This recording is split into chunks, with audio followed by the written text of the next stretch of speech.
السلام علیکم جی، کیا حال چال ہے آپ سب لوگوں کے؟ میں امید کرتی ہوں کہ آپ سب بالکل ٹھیک ہوں گے، خیریت سے ہوں گے۔ ناول بھرم بکا باطل بائی مہر النساء شاہ میر کی یہ قسط نمبر 32 ہے۔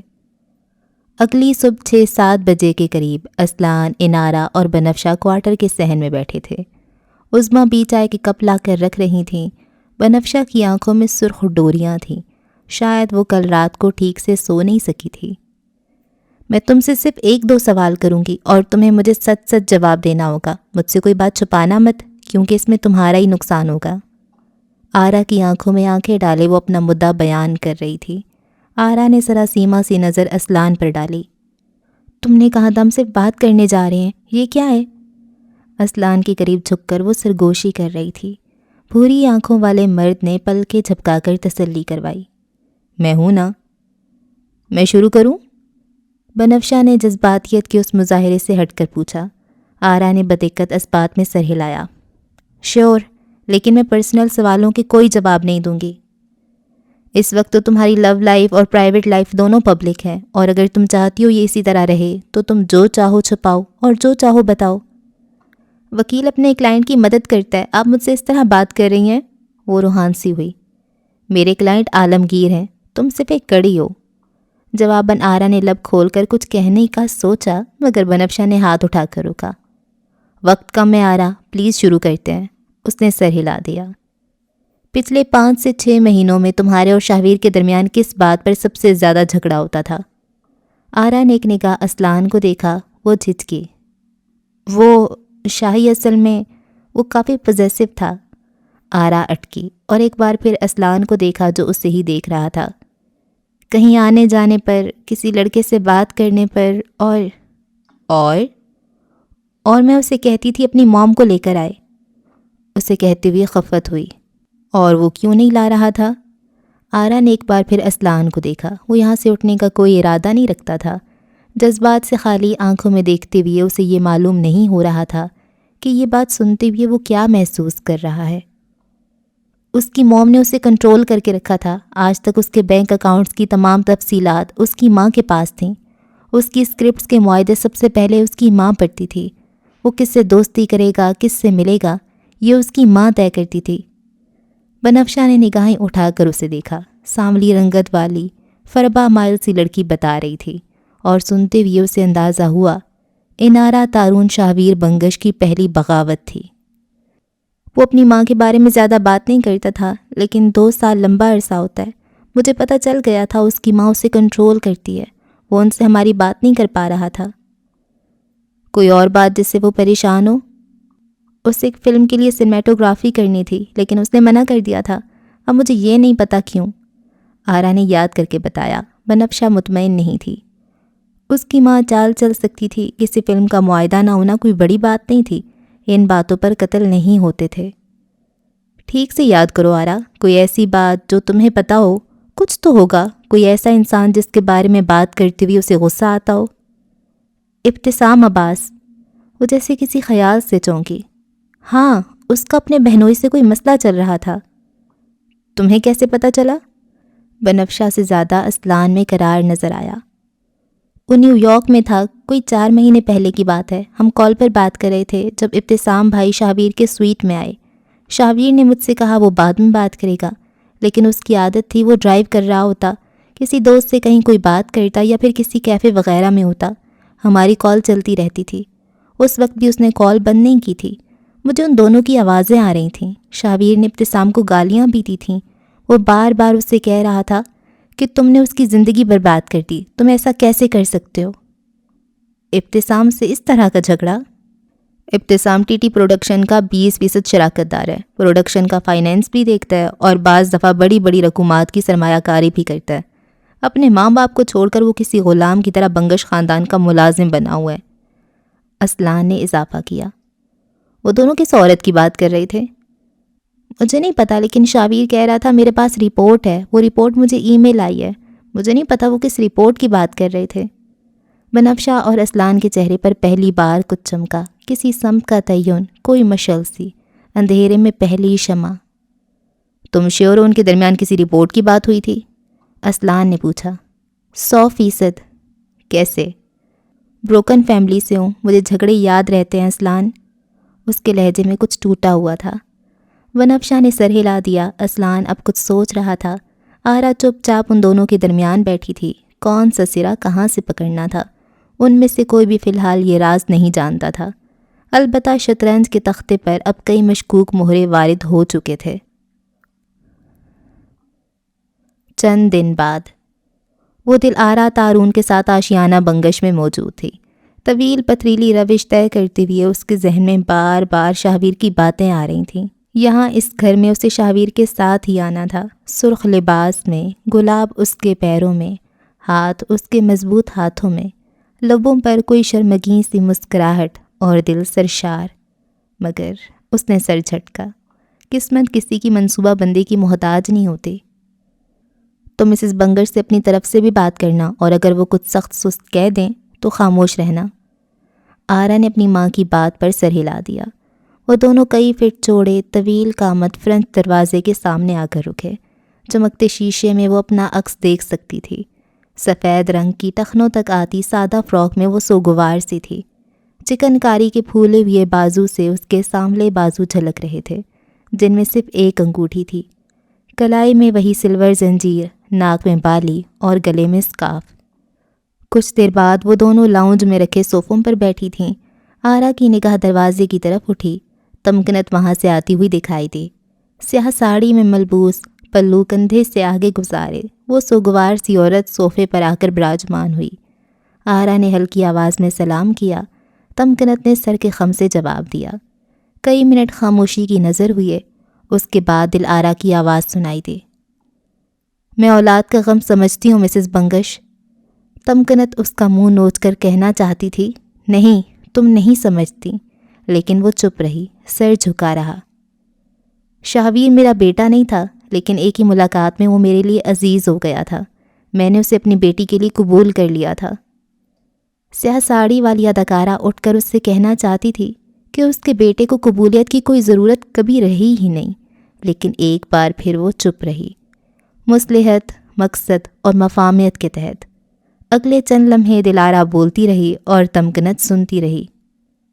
تم کیا کر رہی ہو انارا؟ دلارا کی بات مکمل ہونے کے بعد انہوں نے آرا کو پکارا، جو اپنی انگوٹھی سے کھیل رہی تھی۔ چونک کر نگاہ اٹھائی۔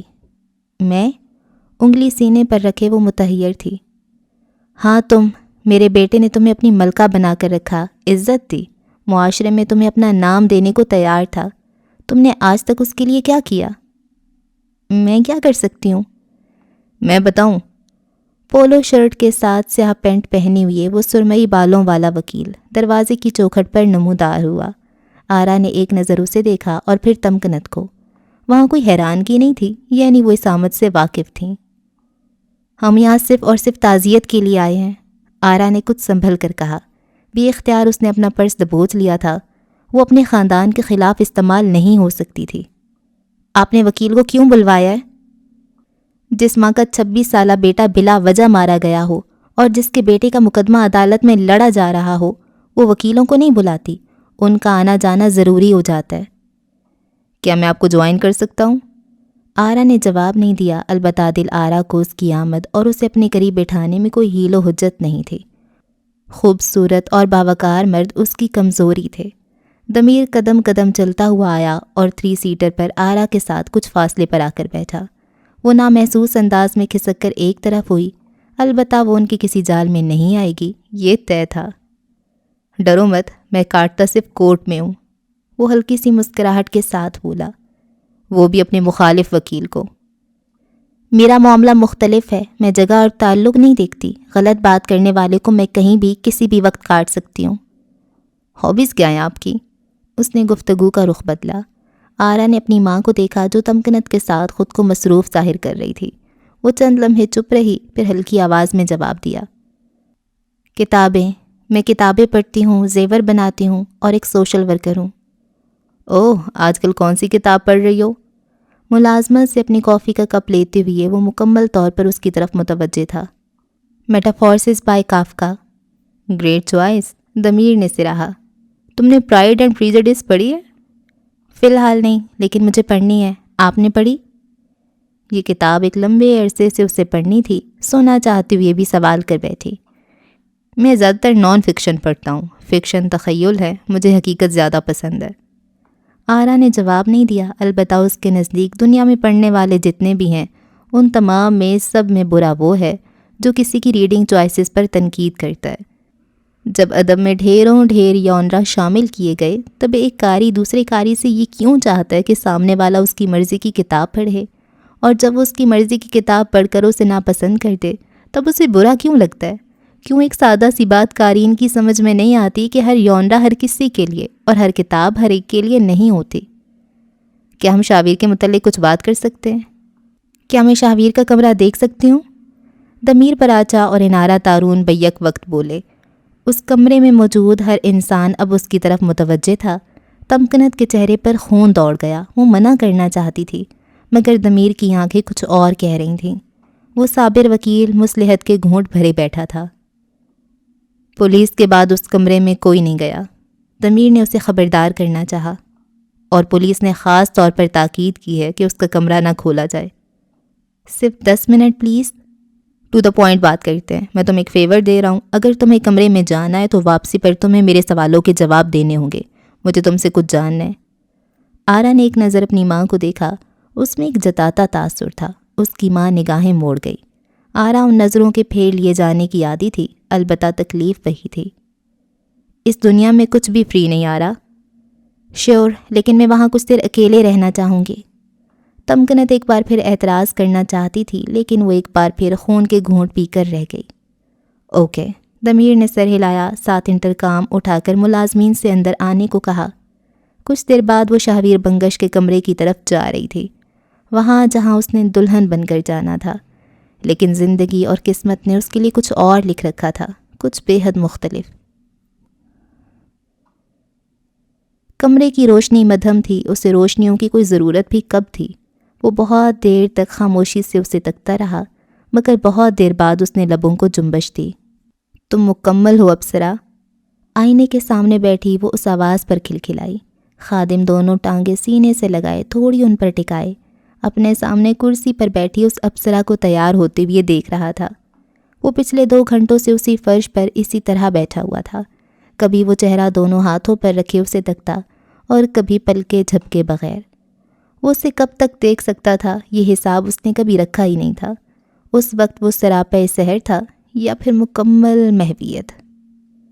اگر میں مکمل ہوں سو تو تم بھی ہو، وہ بھاری لباس سنبھالتی ہلکی آواز میں بولی۔ خادم کی نگاہیں اس پر تھیں، اس پر رہیں اور اسی کے وجود پر سفر کرتی رہیں۔ ان نگاہوں میں اعتقاد تھا، رومان نہیں۔ وہ اسے یوں تک رہا تھا جیسے کوئی شفیق ماں کو تکتا ہو۔ تم منظر عام پر آ جاؤ اپسرا، کوئی اور تمہارے خطاب اپنے نام کر رہا ہے۔ خادم کی اس بات پر وہ ساکت رہ گئی۔ یہ شخص کسی معتقد مرید کی طرح تھا۔ اگر وہ آج اور ابھی اس سے کہتی سانس نہ لو تو وہ ہنستے ہنستے یہیں دم توڑ دیتا، مگر وہ اس سے ایسا نہیں کہے گی، یہ ان دونوں کو یقین تھا۔ اپنے تمام تر انعام اپنے نام کر لو، لوگوں کو بتاؤ تمہیں قدرت نے چن لیا ہے، تم منتخب کرتا ہو، اور اپنا ہر کارنامہ اپنے نام کر لو۔ یعنی میرے 18 اقتال؟ وہ ہنس پڑی، کانچ کی ٹوٹ کر گرنے جیسی ہنسی۔ اس کی نگاہیں اپنے جوتوں پر جم گئیں۔ قدرت کی فرما بردار بنتے بنتے میں دنیا کی گنہگار ہو گئی، پتہ بھی نہیں چلا۔ اب واپسی کو کوئی راہ نہیں خادم۔ وہ تکان زدہ تھی۔ خادم نے سر اس کی کرسی سے ٹکا لیا، اپسرا کے بال اس کے چہرے پر گرنے لگے۔ وہ آنکھیں موندے سکون محسوس کیے گیا۔ تم سامنے آ جاؤ، میں اپنی تمام طاقت تمہاری حفاظت پر لگا دوں گا۔ میرے کوچوان تمہارے تابعدار ہوں گے، میری فوجیں تمہارے اشارے پر جنگیں لڑیں گی، اور میری سلطنت تمہارا ہدیہ۔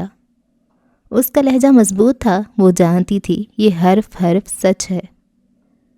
مجھے گمنام رہنے دو خادم، میرا نام نیک نام نہیں۔ وہ ایک بار پھر خود کو آئینے میں تکنے لگی۔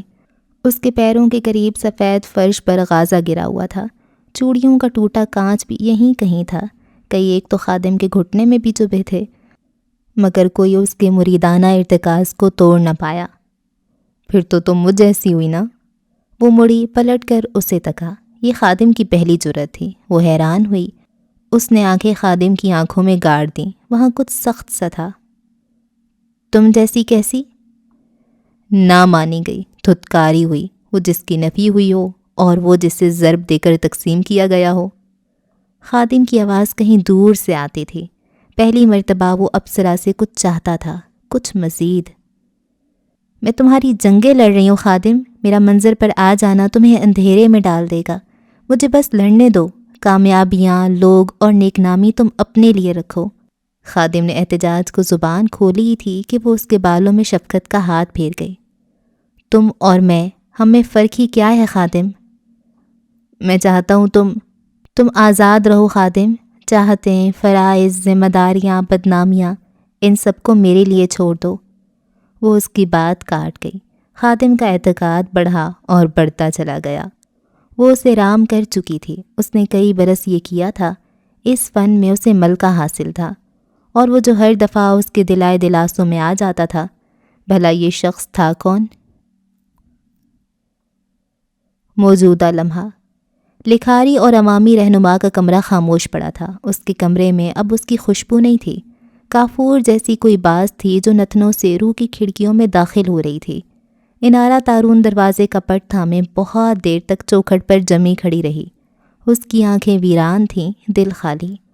وہ یہیں کہیں تھا، پلنگ کی چادر درست کرتا ہوا، کافی کا کپ فرش پر رکھے پلنگ سے ٹیک لگائے لکھتا ہوا، بالکنی میں کھڑا صبح کو ابھرتا سورج دیکھتا ہوا، واک ان کلازٹ سے ہمیشہ کی طرح اپنے پسندیدہ سفید رنگ کا لباس نکالتا ہوا، آرا کی کسی بات پر ہنستا ہوا، کبھی اس کے کسی کارنامے پر تیش زدہ۔ وہ یہیں تھا، محض تخیل کی سرحدوں تک، تخیل کے باہر وہ کہیں نہیں تھا۔ شاویر بنگش اور انارہ تارون کے درمیان اب دو دنیاؤں کا پردہ تھا۔ کوئی آرا کو شاویر کی نظر سے نہیں دیکھ سکتا۔ اس کی آواز آرا کے کانوں میں گونجے۔ وہ انہی خیالوں میں گم تھی جب کوئی اس کے ساتھ آ کر ٹھہرا۔ قد میں اسے چند انچ اونچا، خوشبوؤں کے باوجود کافور اپنے ارد گرد لیے۔ وہ دونوں اس دروازے کی چوکھٹ میں دائیں بائیں کھڑے تھے۔ روشنیاں ان کی پشت سے ہو کر پلٹ رہی تھیں اور ان کی نگاہیں اندھیرے کمرے میں اپنے اپنے خسارے کو کھوج رہی تھیں۔ تمہیں منع کیا تھا نا؟ اس کی آواز پر وہ مڑی نہیں، بس سامنے دیکھتی رہی، ایسے جیسے کسی معجزے کے تحت وہ یہاں آ جائے گا۔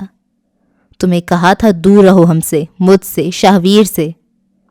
وہ بھی سامنے ہی دیکھ رہا تھا، اس کی نگاہیں بھی عجیب سی تھیں۔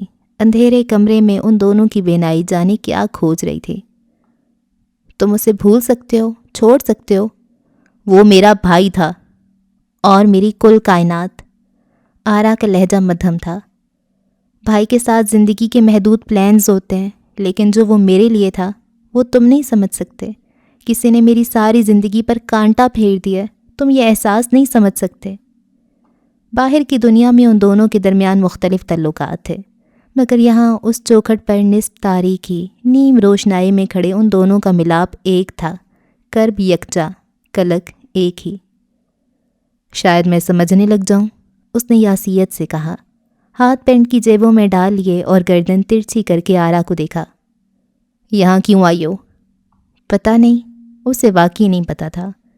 مجھے پتہ ہے میری ماں یہاں کیوں آئی ہے، میں یہ بھی جانتی ہوں کہ وہ اب کبھی واپس نہیں آئے گا، لیکن میں نے اس سے وعدہ کیا تھا کہ… لہجے کی رکت بڑھی تو اسے توقف کرنا پڑا۔ میں نے اس سے کہا تھا کہ میں اس گھر میں ضرور آؤں گی۔ آنکھوں سے دو قطرے ٹوٹ کر آرزوں پر بہہ گئے۔ کہ اب تم کسی اور سے شادی کر لو گی؟ اس نے عجیب چبھتے ہوئے لہجے میں پوچھا۔ آرا چونکی۔ تم اسے موو آن کر کے اپنا گھر بنا لو گی، کسی اور انسان کے ساتھ چلی جاؤ گی، اور پھر تمہیں یاد ہی نہیں ہوگا شاہویر کون۔ کیا تم اس وجہ سے مجھ سے نفرت کرنے لگے ہو؟ ہاں، میں چاہتا ہوں میں تم سے نفرت کروں، تاکہ کل جب تم شاہویر کو پیچھے چھوڑ کر آگے بڑھ جاؤ تب مجھے اس کے لیے دکھ نہ ہو۔ میں اگلے کئی سالوں میں اسے موو آن کرنے کا کوئی ارادہ نہیں رکھتی، تم میری وفاداری پر شبہ نہیں کر سکتے۔ اس کی آواز لرزی۔ اسے لگا کہ شہزید بنگش اس کا تمسخر اڑا رہا ہے۔ کیا وہ ہرٹ ہوگا؟ شہزید نے عجیب سے لہجے میں اس سے پوچھا۔ اگر تم کسی اور سے محبت کرو تو کیا وہ ہرٹ ہوگا؟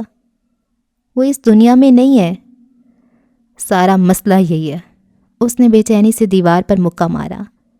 مجھے اس کے ساتھ رہنا چاہیے تھا، لیکن میں نہیں رہ سکا، اور اب میں کسی بھی طرح اس عمل کی معذرت کرنا چاہ رہا ہوں کبھی تمہیں تمہارے حق سے محروم کر کے، کبھی خود پر بند بٹھا کر۔ مجھے کچھ سمجھ نہیں آ رہا آرا، زندگی بہت مشکل ہو گئی ہے۔ وہ مجھ سے نفرت کرتا ہوگا۔ آرا چند پل چپ چاپ اسے دیکھتی رہی، پھر اس نے اپنے پرس میں ہاتھ ڈال کر ایک ڈبیا نکالی۔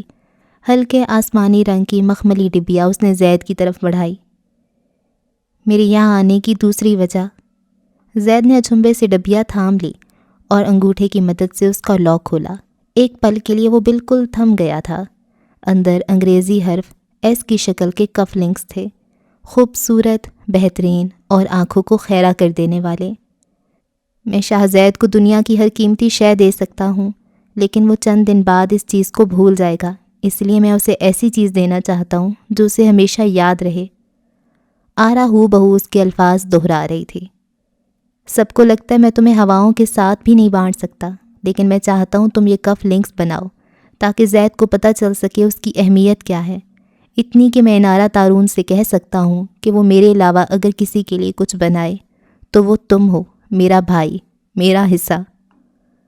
وہ ٹکر ٹکر ان کف لنکس کو دیکھ رہا تھا جو مہارت کا اعلیٰ نمونہ تھے۔ اس کی موت کے بعد یہ پہلا دن تھا جب اس کی آنکھوں میں پانی چمکا، مگر آنکھوں کی سرحدیں نہ پھلانگ سکا۔ اسے خود پر کمال ضبط حاصل تھا۔ وہ تم سے نفرت نہیں کرتا، وہ تمہیں کبھی نہیں چھوڑ سکتا۔ وہ ہمارے ساتھ نہیں ہے، کسی اور دنیا میں ہے، لیکن ہم سے بدظن نہیں۔ شاہزید کو خود سے گھن آئی۔ ایک یہ لڑکی تھی جو ہیروں سے بھرا لاکھوں روپوں کا سامان اسے لوٹا رہی تھی، اور ایک وہ تھا جس نے اپنے بھائی کی آخری خواہش کا احترام بھی نہیں کیا۔ وہ کیوں شاہ جہاں کو اس کے حوالے نہیں کر سکا؟ کیوں؟ آئی ایم سوری، میں شاہ جہاں کو تمہیں نہیں دے سکا۔ I am so sorry. وہ حد سے زیادہ نادم تھا۔ اس رات میں نے تم سے بہت بدتمیزی کر دی تھی، میں اس کے لیے بھی معذرت کرتا ہوں۔ آرا نے اس بات میں سر ہلایا۔ میں سمجھ سکتی ہوں۔ اس نے اور کیا کہا تھا؟ وہ میرے بارے میں کیا کہتا تھا؟ وہ کوئی بے بس بے قرار بچہ نظر آ رہا تھا۔ آرا نے کچھ کہنے کو منہ کھولا، مگر اسی وقت سرمئی وردی میں ملبوس ایک ملازم ان سے ذرا فاصلے پر آ کر کھڑا ہوا۔ ضمیر صاحب پوچھ رہے ہیں آپ کو اور کتنا وقت لگے گا؟ شاہ زید نے وہ بات سنی اور لمحے کے 1000ویں حصے میں زید نے فیصلہ کر لیا تھا۔ جو لڑکی اس قدر مقدس اور شفاف تھی، وہ اسے کسی قسم کی سازشوں میں پڑنے نہیں دے سکتا تھا، ہرگز نہیں۔ تم جاؤ، میڈم آ جائیں گی، اس نے سختی سے کہا اور پھر آرا کی طرف متوجہ ہوا۔ ضمیر سے مت ملنا، وہ تم سے سوال کرے گا اور پھر جواب کورٹ میں استعمال کرے گا۔ وہ تمہیں تمہارے خاندان کے خلاف استعمال کرنا چاہتا ہے۔ آرا ٹھٹکی۔ کیا مطلب؟ اس وقت مجھ سے کسی قسم کے مطلب مت پوچھو، جو کہہ رہا ہوں وہ کرو۔ اس نے ڈبیا اپنے سینے والی جیب میں رکھی۔ ضمیر بہت شاطر ہے، اور میری ماں بھی کوئی دودھ کی دھلی عورت نہیں ہے، تمہیں ان کے کھیل کا حصہ نہیں بننا چاہیے۔ جاؤ یہاں سے۔ اور تم میرے لیے یہ سب کیوں کر رہے ہو؟ تم یہاں اس وقت کیوں ہو؟ آرا نے کوئی جواب نہیں دیا۔ ہم دونوں کو ایک شخص عزیز تھا اور اسے ہم دونوں، یہ کڑی ہمیں جوڑتی ہے اور جوڑتی رہے گی۔ اب چلو میں تمہیں یہاں سے نکالتا ہوں۔ آرا چند پل چند ثانیوں سے دیکھتی رہی۔ شاہزید کو لگا تھا وہ یہاں شابیر کی محبت میں آئی ہے اور استعمال ہو رہی ہے۔ آرا کو یہ کلک تھا کہ اسے یہاں سے جانا پڑ رہا ہے بغیر اپنا مقصد پورا کیے۔ اگلے چند پل بعد وہ گھر کے عقبی حصے سے آرا کے ساتھ نکل رہا تھا اور وہ بار بار مڑ کر گھر کی طرف دیکھ رہی تھی۔ کاش وہ زید کے آنے سے قبل شابیر کے کمرے میں آ جاتی۔ اس کی فائلز، لاکرز، کہیں سے اسے کوئی ثبوت تو ملتا جو اسے بتاتا کہ شابیر اور ابتسام کے درمیان وجہ عناد کیا تھی۔ ڈرائنگ روم میں بیٹھی دلارا کو لگ رہا تھا وہ بیٹی کو اس کے خاندان کے خلاف کر چکی ہے، اور زید کی گاڑی میں بیٹھتی بیٹی کا ملال یہ کہ وہ اپنے خاندان کے لیے کچھ کر نہیں سکی۔ کوئی دلارا کو بتائے وہ ایک یمن کو دوسرے یمن کے خلاف نہیں کر سکتی۔ اگلی تاریخ۔ کٹہرے میں کھڑا شخص اس مقدمے کی بے حد اہم کڑی تھا، وہ شخص جس کی گواہی کی بنا پر FIR کو چٹانوں جیسی مضبوطی نصیب ہوئی تھی، مقدمے کی بے حد پکی اور سنگلاخ بنیاد۔ علی حسن قریشی، پیشے سے HR مینیجر اور آج کل ریٹائرڈ۔ ابتدائی کچھ سوالات کے بعد ضمیر پراچا اسے مدعے پر لے آیا تھا۔ وہ کم از کم اس شخص کو خاصی مشق اور تیاری کے بعد لایا تھا، جھوٹا گواہ مگر جھوٹ کے ہر پینترے سے واقف۔ وہ گردن اٹھائے بڑے اعتماد کے ساتھ کھڑا تھا۔ اسلان اور یافس خاموشی سے اسے دیکھ رہے تھے، کم از کم اسلان ساتھ کوئی امید کا بار نہیں لایا تھا۔ قریشی صاحب 25 فروری کی رات آپ نے کیا دیکھا؟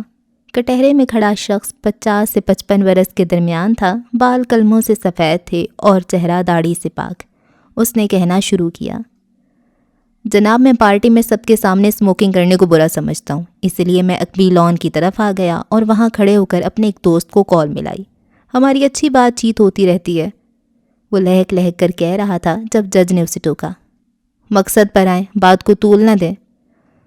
بنفشہ نے غور کیا، اسے اپنی بات کاٹے جانا بالکل پسند نہیں آیا۔ اس کی بھویں سکڑیں، لبوں پر بے آواز کچھ ناگوار الفاظ آئے۔ میں نے عالمگیر کو گیلری کی طرف جاتے ہوئے دیکھا اور یہ بھی دیکھا کہ وہ شاویر کو کالر سے گھسیٹ کر ساتھ لے کر جا رہا تھا۔ میں بھونچکا رہ گیا اور اس کی آنکھیں ڈرامائی انداز میں گول ہوئیں۔ جب میں تھوڑا آگے گیا تو میں نے دیکھا کہ عالمگیر نے جیب سے ایک چاقو نکالا اور دھڑا دھڑ شاویر کو مارتا چلا گیا۔ جج صاحب، میں نے اپنی آنکھوں سے اس آدمی کو وحشت کی ایک دردناک داستان رقم کرتے ہوئے دیکھا۔ وہ اگلے 15 منٹ بغیر رکے بولتا ہی چلا گیا اور تمام لوگ اس کی گوہر افشائیوں پر حق تک تھے۔ وہ ہاتھ اٹھا اٹھا کر بولتا تھا، اس کا چہرہ، آنکھیں، ہاتھ سب گفتگو کرتے تھے۔ یہ مقدمہ محض 2 تاریخوں کا تھا جج صاحب۔ علی حسن کی بات ختم ہوتے ہی ضمیر درمیان میں آ کر کھڑا ہوا۔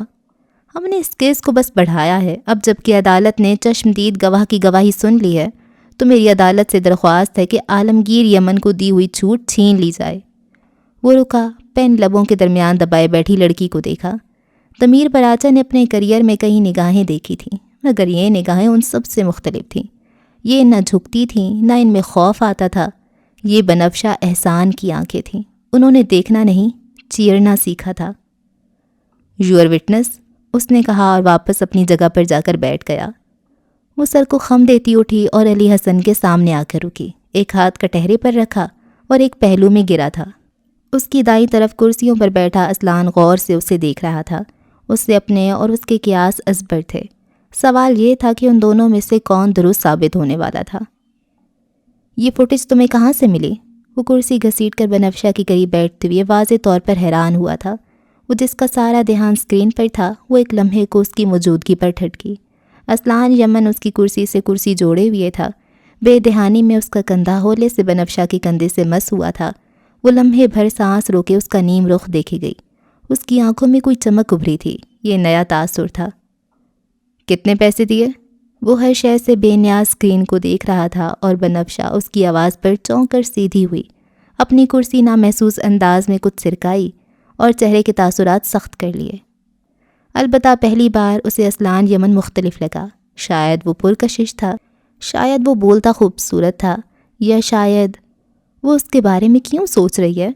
خود کو ڈپٹ کر وہ اگلے ہی لمحے اسکرین کی جانب متوجہ ہو چکی تھی۔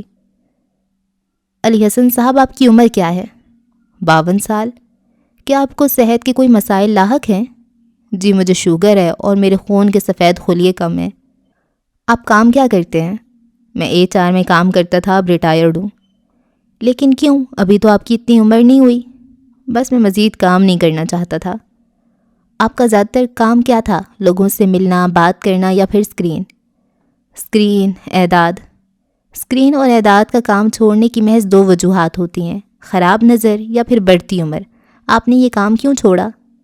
آبجیکشن مائی لارڈ، کاؤنسل عدالت کا وقت برباد کر رہی ہیں۔ مدعا واضح کریں۔ جج بھی اکتائے۔ بغیر پیسوں کی ملی ہے؟ اس سے دھیان ہٹاتے وہ دوبارہ اسکرین کو دیکھنے لگی۔ کل سماعت تھی اور اب تک اس کے پاس پیش کرنے کو کچھ بھی خاص نہیں تھا۔ اسے پتہ تھا کل علی حسن نے پیش ہونا تھا اور اس وقت وہ اس کی پارٹی والی ویڈیو ہی دیکھ رہی تھی۔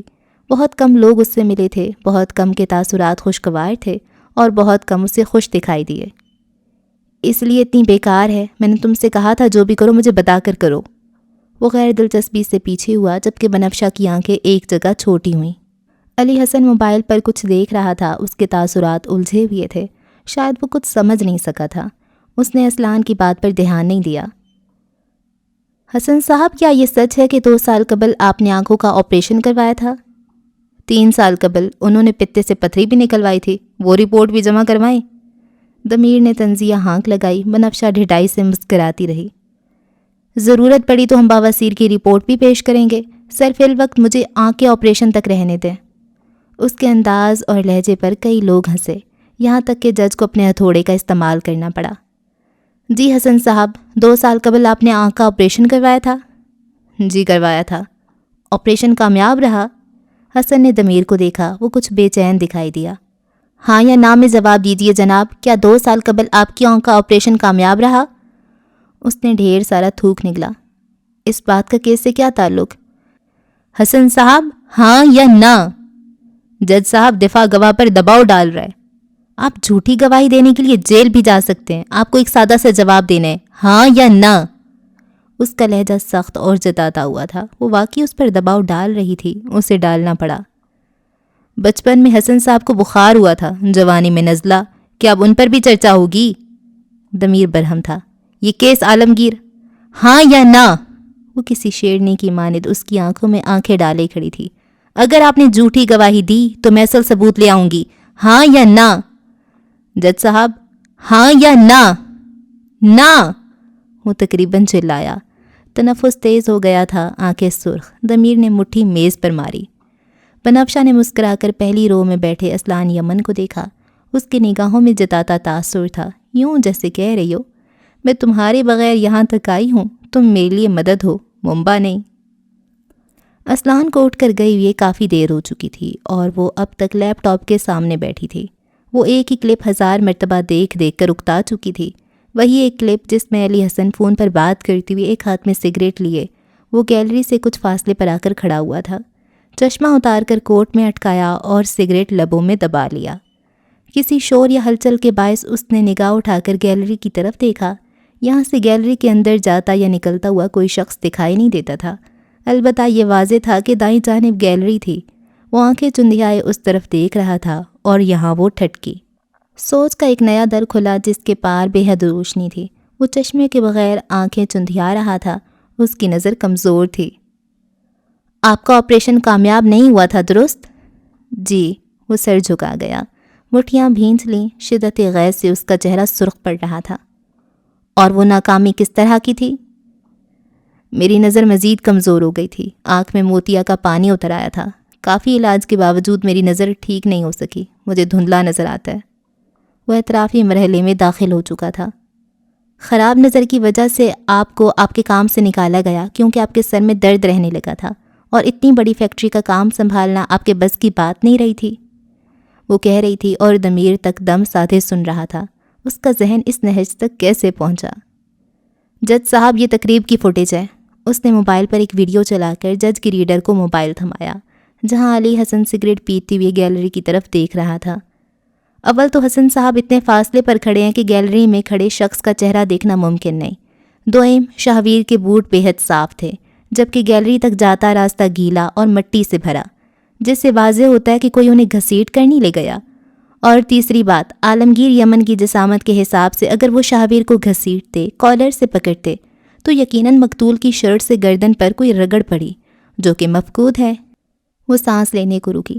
اب آپ بتائیں، عدالت نے چھوٹ کسے دے رکھی ہے، عالمگیر یمن کو یا پھر؟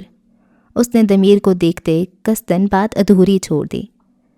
جج جھوٹے گواہ کو کوئی سزا سنا رہے تھے۔ ضمیر مٹھی بھینچے کسی سوچ میں گم تھا، اور اسلان یمن کی نگاہوں میں پہلی بار بنفشہ مخدوم کے لیے ستائش ابھری، اور پہلی بار اسے کسی مخالف جنس کی ستائش بھائی بھی۔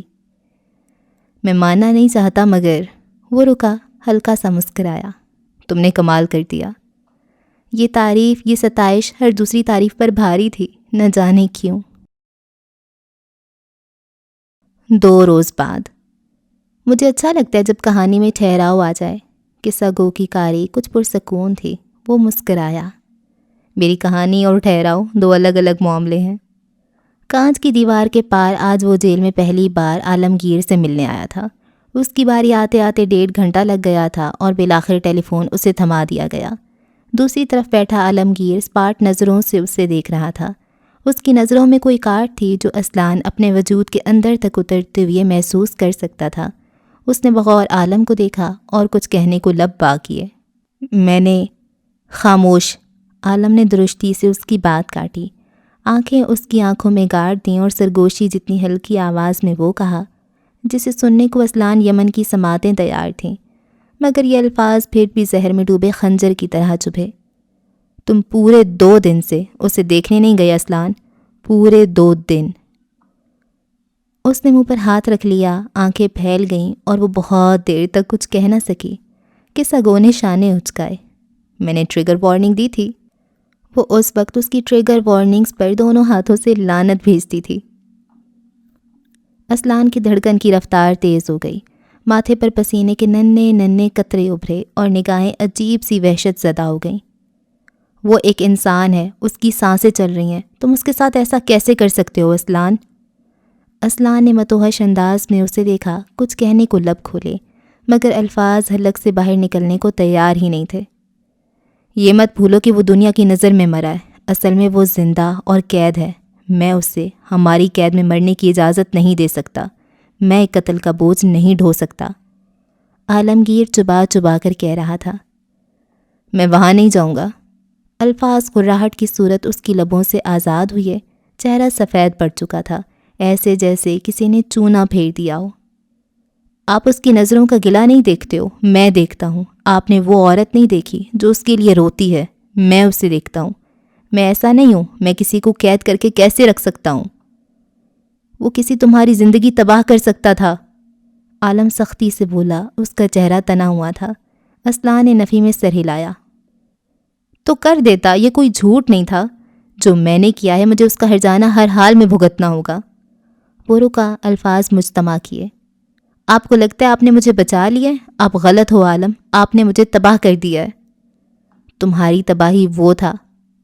میں غاصب اور ظالم بن گیا ہوں، میں ایسا نہیں تھا۔ وہ اگر کچھ کہتا تو صرف سچ، یہ اس کا حق تھا۔ اور تم تک آنے والا ہاتھ روکنا میرا فرض۔ ہم نے بہت جھیلا ہے، اب اور نہیں۔ میں تمہیں موت کے منہ میں نہیں دھکیل سکتا تھا۔ اس کے لہجے میں کوئی عاجزی سی تھی۔ مرد اپنے کیے کو سدھارتے ہیں، اس پر گلٹی نہیں ہوتے اسلان۔ وہ اس زندگی کا حقدار نہیں، اسے دیکھتا ہوں تو خود سے گھن آتی ہے، مجھے خود سے شرم آتی ہے عالم۔ ملاقات کا وقت ختم۔